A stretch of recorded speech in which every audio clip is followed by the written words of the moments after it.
El Ministerio Apostólico de Enseñanza y Predicación Rema Internacional presenta hoy al Reverendo Fernando García Sotomayor con la proclamación de las buenas nuevas de Dios para tu vida. El mensaje de ayer, el mensaje de hoy y el mensaje para la eternidad a los que tienen hambre y sed de la palabra de Dios. Un querigma de Dios para el que oiga, el que tiene oídos para oír.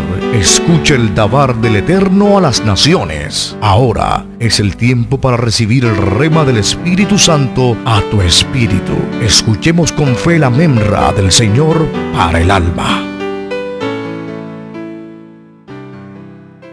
Primera carta a los Corintios, capítulo 12, versículo 3. La versión Reina y Valera del año 1960 dice a su letra: por tanto, os hago saber que nadie que hable por el Espíritu de Dios llama anatema a Jesús.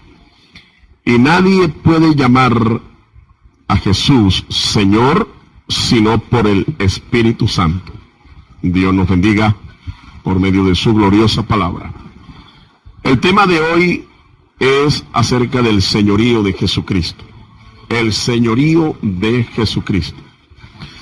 Cuando hablamos de que Jesucristo es el Señor, esto equivale a decir que Él es el amo o el dueño de nuestras vidas.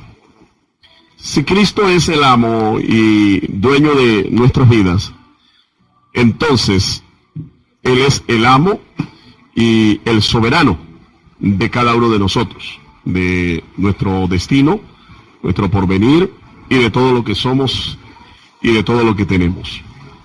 En los tiempos del Imperio Romano, declarar públicamente esta verdad, declarar a Jesús como el Señor, era un riesgo de muerte, muerte segura.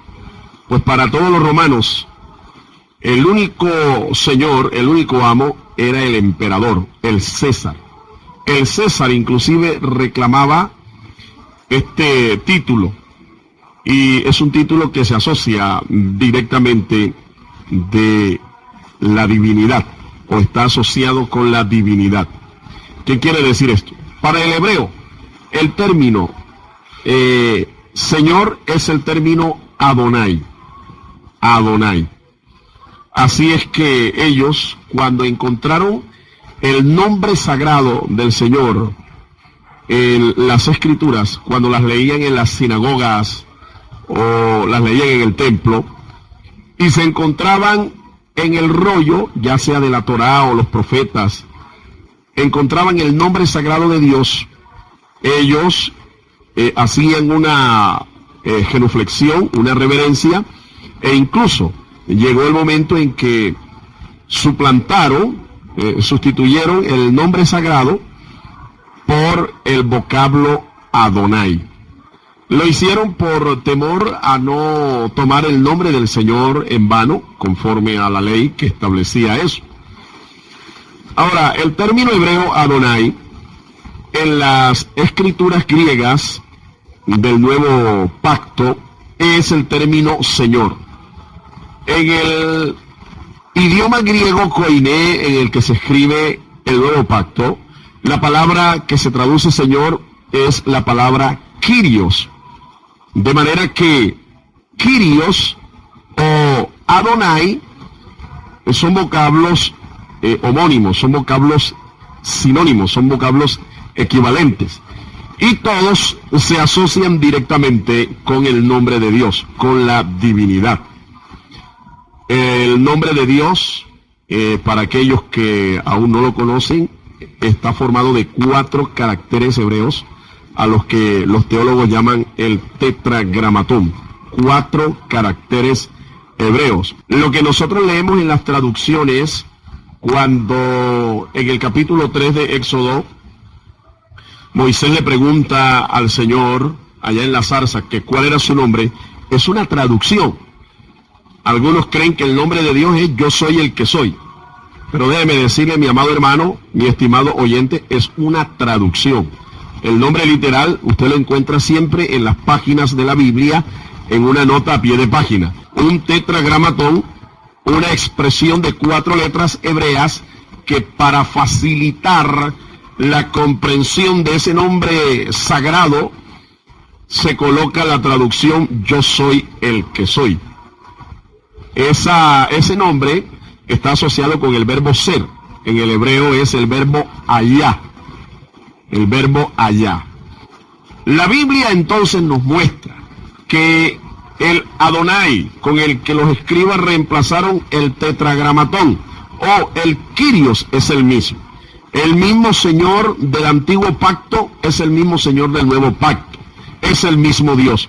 Y es interesante que en este pasaje que hemos leído, San Pablo le atribuye el nombre del Señor a Jesucristo. Y es más, dice, nadie puede reconocerlo como Señor, como Dios, si no es por el Espíritu. Alabado sea el nombre del Señor. Hoy en día, como hemos explicado, aunque en el Imperio Romano ser cristiano, declararlo públicamente era un riesgo seguro de muerte, hoy en día cualquier persona, sin meditarlo, declara que Jesucristo es el Señor. Y no deja de ser muchas veces una confesión vacía, porque si Jesucristo fuera el Señor de sus vidas, Jesucristo fuera el Señor no solo de su vida, sino también de su honra y de sus bienes. Pero hay que usted le toque la honra, la vida o los bienes a una persona para que vea usted lo que realmente es la persona. Muchos, cuando se les habla de compromiso con el Señor al punto de entregar su vida, hasta ahí llega la fe en el Señor. O si les toca en el bolsillo, hasta allí llega la fe. O si les toca en su buen nombre, su honra, hasta allí les llega la fe. Hasta allí les llega el compromiso. Veamos entonces lo que esta confesión comprende. La confesión de que Jesucristo es el Señor de mi vida. En primer lugar, declarar a Jesucristo como el Señor de mi vida implica un compromiso serio con Él. Un compromiso serio con Él. Eso implica abandonar el pecado y otras costumbres viejas. El apóstol Pablo habla de esto y dice que cuando usted está en Cristo es nueva criatura. Las cosas viejas pasaron y todas son hechas nuevas. ¿Qué son las cosas viejas? Toda la cantidad de costumbres, tradiciones, malos hábitos que teníamos antes de conocer la verdad de Cristo. Es muy difícil para algunas personas abandonar sus antiguas amistades, abandonar el pecado, abandonar sus tradiciones, porque esto les cuesta a veces el rechazo, la burla, el vituperio. Pero si usted realmente ha reconocido a Jesucristo como el Señor, usted debe abandonar el pecado, usted debe abandonar todo tradicionalismo y usted debe someterse a vivir una vida completamente nueva, un estilo de vida nueva.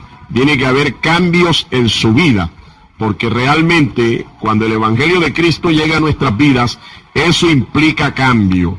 El cambio se empieza a operar desde adentro hacia afuera. Y eso tiene que verse tarde o temprano. En algunos el cambio es tan dramático, pero en otros el cambio va dándose con el paso del tiempo. Empieza cambiando desde adentro hacia afuera. Aceptar a Cristo como el Señor, declararlo como el Señor, también implica honrarlo y enaltecerlo con mi trabajo. Con mi trabajo. Mi trabajo, lo que yo hago, el oficio de mis manos, con lo que yo me gano mi sustento, tiene que honrar y enaltecer al Señor. Por eso un cristiano no puede trabajar en cualquier cosa, ni de cualquier manera. ¿Sí? Ahora, la Biblia establece para nosotros la forma de adquirir nuestro sustento. Usted puede adquirir su sustento a través de una herencia. Nadie es culpable que de repente a usted lo llamen por allí las autoridades y le digan, resulta que encontramos por ahí a un tío suyo que dejó una herencia y usted ni sabe que ese tío existía y declaró en su testamento que usted es heredero de 1.000 millones de pesos. Y usted dice, pero ¿cómo así? Sí, que aquí dice el testamento que usted es heredero y que él se lo deja a usted, 1.000 millones de pesos. ¿Quién tiene la culpa de eso? Nadie. Así que reciba esa herencia. Es una forma en que Dios también puede bendecirle a usted y proveerle el sustento. O también el sustento puede venir a través de inversiones que nosotros hacemos. Inversiones. En la parábola de los talentos narrada en los evangelios, el Señor entregó talentos, entregó cierta cantidad de dinero, y cuando regresó le pidió cuentas a cada uno de ellos, y solo uno no hizo nada con el dinero que se le entregó. Y el Señor dijo, siquiera hubieras colocado ese dinero en el banco para que se ganara los intereses.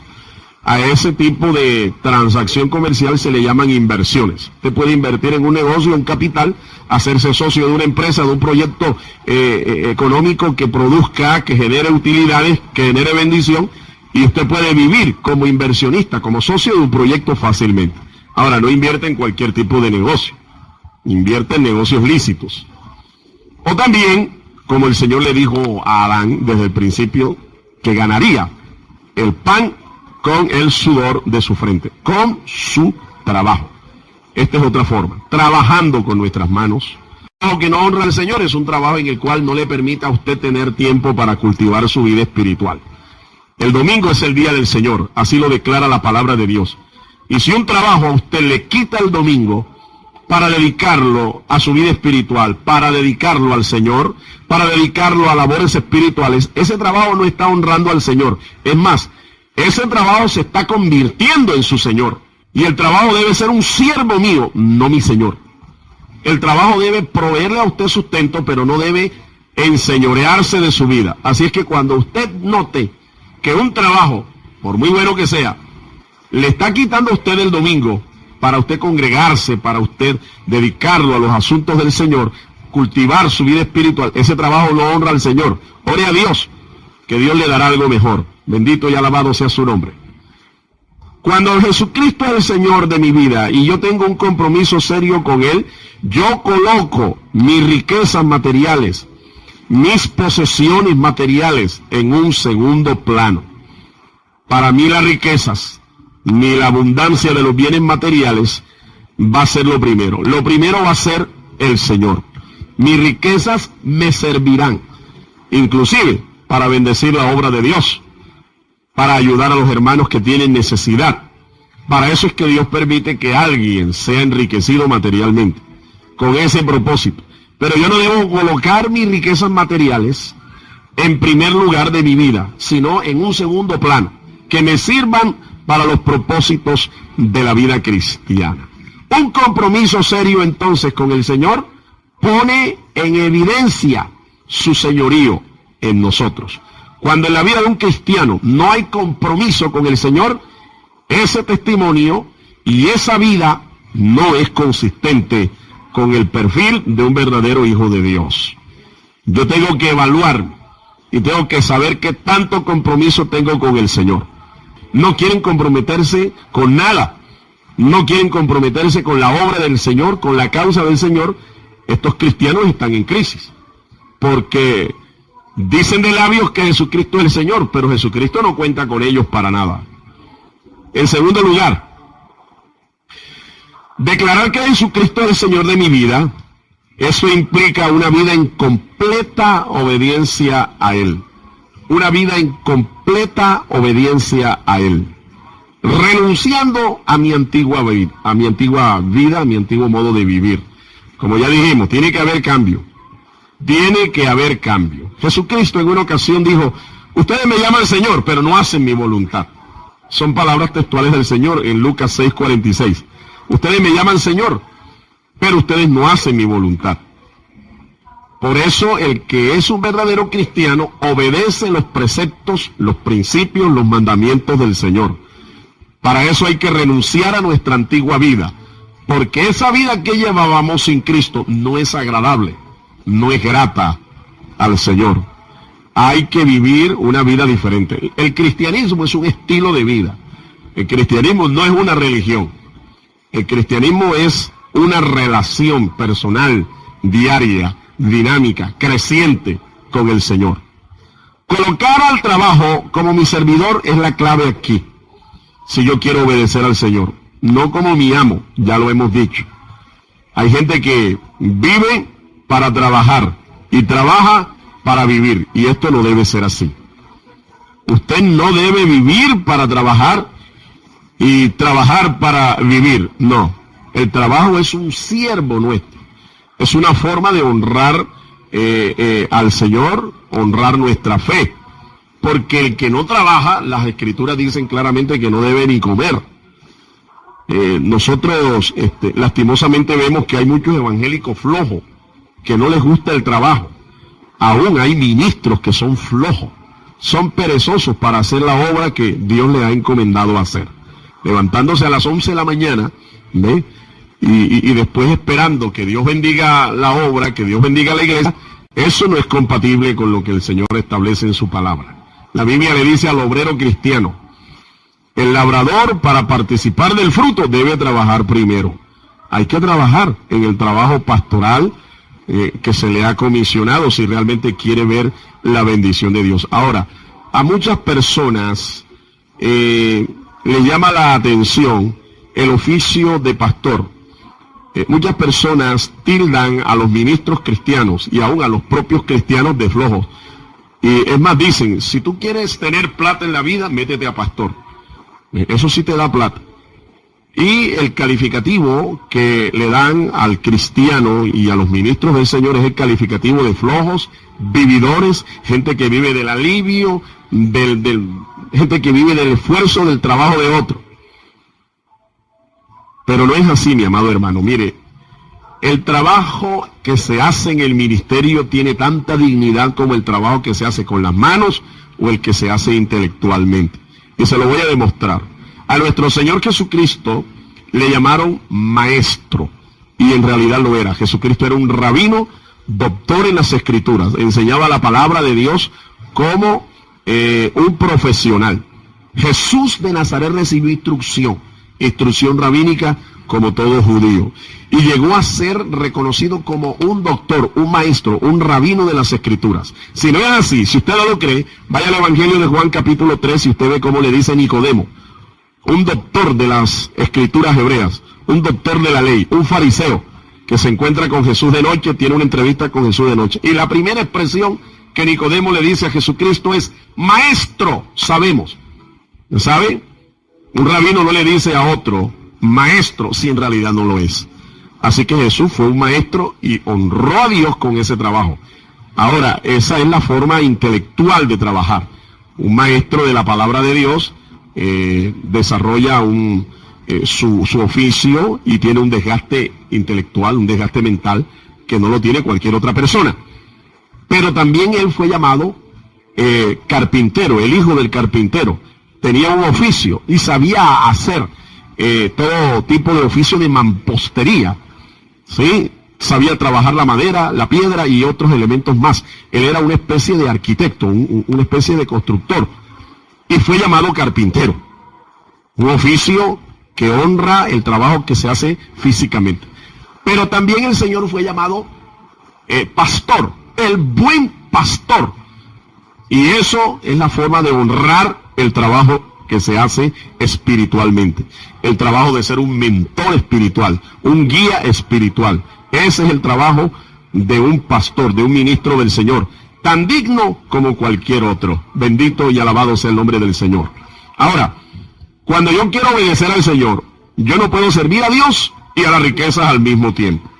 No puedo hacerlo. Las Escrituras declaran que literalmente usted no puede servir a Dios y a las riquezas. El Dios arameo de la riqueza es el Dios Mamón. Usted no puede servir a Mamón y al Señor, a Adonai. Usted no puede servir a Jesucristo. No puede ser. Porque terminarás amando a uno y aborreciendo al otro.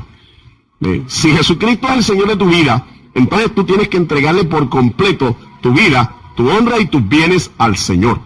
Tienes que obedecer al Señor con tu vida. Tienes que obedecer al Señor con tu honra. Muchas veces el ser cristiano a nosotros nos va a costar vituperios, nos va a costar burla, nos va a costar persecución, y hasta el nombre de nosotros va a rodar por allí. Pero no importa, si con Jesucristo, que era el leño verde, hicieron todas estas cosas, ¿qué no se hará con nosotros? ¿Qué no se hará con nosotros?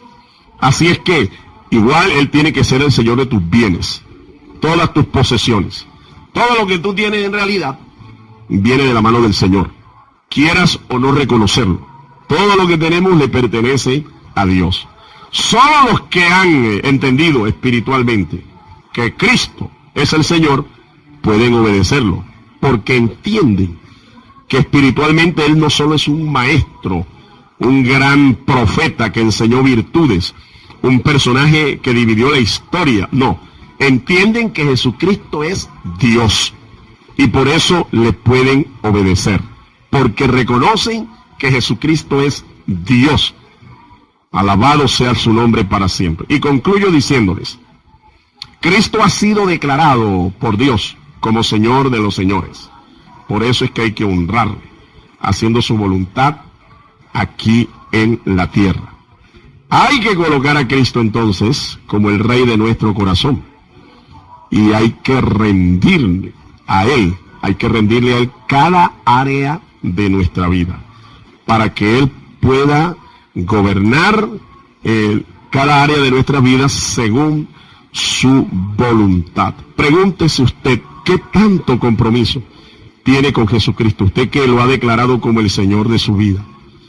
Como ya lo hemos dicho, hay una crisis de compromiso en el cristianismo hoy en día. Gracias, Señor. Dame la fuerza para yo ser fiel a este compromiso. Te lo ruego, Señor, lléname con la fuerza y el poder de tu Espíritu para ser fiel. Y un día poder escuchar tu voz cuando me digas, ven, buen siervo y fiel.